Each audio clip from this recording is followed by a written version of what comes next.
Hi mga mi, samahan niyo naman kami sa aming panibagong ganap ngayong araw. 11 na ng gabi kaya ayan at tulog na silang lahat. Pero ako heto, nagsusulat pa ng script para sa promotional video na gagawin ko. Sa appliances yung ipopromote ko, kinukuha ko yung manual tapos kinukuha ko doon yung mga information na pwede kong masabi para sa pagpopromote ng product. Ayun at pumasok na nga rin pala ako sa kwarto dahil i-voice over ko na din yung video. Doon ako sa kwarto magvo-voice over at mag-i-edit ng video para hindi ako makadistorbo sa mga natutulog. Ito yung rason mga mi kung bakit minsan alas 12 hanggang alauna na ako ng madaling araw natutulog. Prefer ko rin kasi talaga mag-edit ng mga ganyang oras para walang makadistorbo sa akin. Para hindi rin hati-hati yung iniisip ko at makafocus talaga ako sa gagawin ko. So, bali, ayan, nire-review ko na dyan yung i-voice over ko. Para po sa mga hindi nakakaalam, ito pong yung ginagawa ko ay para sa pag-a-affiliate ko. Pinagtsatsagaan ko din talaga itong mga dahil tinuturing ko na itong trabaho ko dahil sumasahod na din po ako dito every week. Sobrang laking tulong talaga sa amin itong pag-a-affiliate ko dahil dito nakakabili na ako ng mga gamit namin sa bahay tapos minsan nakakatanggap pa ng mga free samples. Saka malaki ko nga din kinita mga mi sa loob ng isang linggo ay 8,900 for 1 week lang po yun. For the puyat ang Mami SP kasi pinagsasabay ko yung pagiging nanay ko, content creator tapos affiliate pa. May kinabukasan na nga rin pala ito at galing ng palengke itong aking asawa. Kaya siya ng malulutong isda para sa ulam namin sa pananghalian pati na rin sa hapunan. Tuwa nga rin ito si Baby Ayon dahil may daladalang pakwan itong papa niya at paborito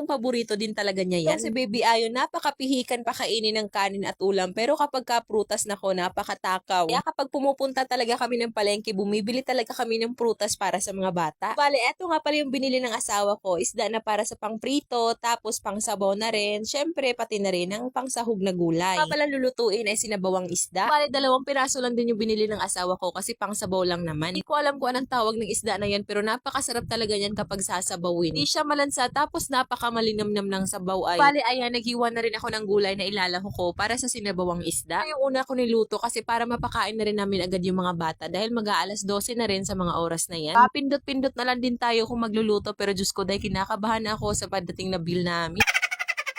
Una ko nga din palang papakuluan itong mga gulay. Kaya eto, tinisikaso ko na rin ang paglilinis nitong isa pang isda. Napakasariwa pa nga nitong isda na nabili ng aking asawa. Kaya maglilinis nga din pala ako ng isda talagang kinukuha ko talaga lahat ng mga lamang loob. Hindi na rin pala ako mga may na iba pang recipe ninyo sa pagluluto ng isda. Alam ko lang kasi talagang lutuin, prito, paksiw, tapos sinabawan.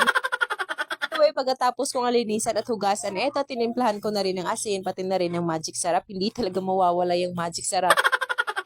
Curious na rin tuloy ako kung meron ba dito hindi gumagamit ng seasoning. Anyway, naglalagay nga rin pala ako dyan ng katas ng kalamansi para kahit papaano mawala yung lansa. Sakto nga rin, kumukulo na rin itong pinapakuluan ko. Kaya ayan, itinilagay ko na rin yung isda at dahon ng sibuyas. Tapos ayan, naglagay na rin ako ng panimpla. Diretso nga rin yung ginagawa ko dyan dahil yung kambal natutulog pa. Pag hinihintay kong maluto na nga rin yung sinabawang isda, eto at nag-sort na rin ako nitong mga labahin namin. Napakarami ko na namang labahin pero ayun, hindi pa rin talaga ako nakakapagtupi ulit. Sobrang dami ko na din talagang tupiin at parang naging ukay-ukay na nga din yun. Sana naman at sapian ako ng kasipagan sa pagtutupi. Hindi naman nagtagal, eto at naluto na rin ito sinabawang isda namin. Itsura pa lang talagang nakakatakam na. Parang mapapaluto nga ulit ako nito kinabukasan. Sunod ko namang inisikaso ay pagpiprito ng isda. Gising na nga din pala si Baby Ayon kaya ayan at karga-karga ko na siya. Super thank you nga din pala sa aking follower na nibigay sa amin itong induction cooker tapos itong cookware set kasi talagang gamit na gamit namin. Sobrang thank you, ma'am. Anyway, eto nga si Baby Ayon, ibinaba ko muna at ayan pinaglalaro ko muna siya dahil baka matalsikan siya ng mantika. Alam din pala dito sa bahay at yung mga bata dahil yung papa nila na masada na. Siyang kumain sa amin dahil tanghali na daw at hindi pa siya nakakapamasada. Takot din talaga nung matalsikan ng mantika kapag ka magpiprito, napakasakit pa man din yan. Anyway, eto at naglagay nga pala ako ng Zonrox dito sa tubig dahil ibababad ko yung damit ng mga bata. Ako ko isa lang sa washing machine dahil karamihan meron talagang mancha. Kailangan talagang mag-multitasking dahil napakadami pa talagang mga pending na kailangan ko pang gawin at tapusin. So, good problem siya kung tawagin dahil kikita ako sa mga kailangan kong asikasuhin. Kalikan ko na nga din pala itong isda at kagandahan din talaga nitong non-stick pan hindi dumidikit yung mga piniprito natin. Super thankful talaga ako dun sa follower na nagbigay sa amin ito. Hindi naman ako humingi pero parang alam na alam niya yung gustong gusto ko na magkaroon ako dito sa bahay. Pasok na nga rin pala ako dito sa kwarto para ipatigilid itong si Baby Ian dahil ganun pa rin yung pwesto niya nung natulog siya. Talagang disadvantage siya po kasi mainit sa likod ng mga bata. Sila kuya at ate nasa kwarto lang. Hindi ko sila pinalabas ng bahay kasi sobrang init talaga. Si Baby Ayon nung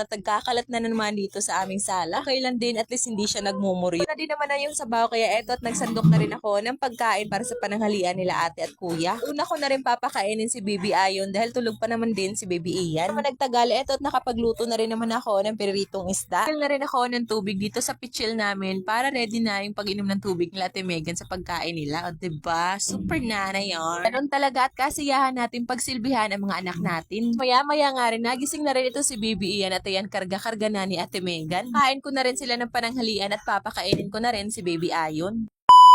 Ang ganda talaga ako dito sa bagong electric kettle namin. At samahan niyo akong i-unbox ito at galing nga pala ito sa Maymete brand. Ito kagaya ng mga typical na electric kettle natin kasi ito made with premium glass. Ito nga pala yung kanyang power button at pasok na pasok din talaga to sa mga team aesthetic. Kain mo yun, nasa 300 plus lang to pero made with high borosilicate glass na. Kaya hindi mangangamoy plastic yung ininit natin na tubig. 2 liters na rin pala ang capacity nito tapos meron din itong blue light sterilization. As in, sobrang bilisan din talaga nito makapainit ng tubig. Gandahan din ito kung saan na rin nagto-turn off yung kanyang power button after boiling at 100 degrees. Check out ka na!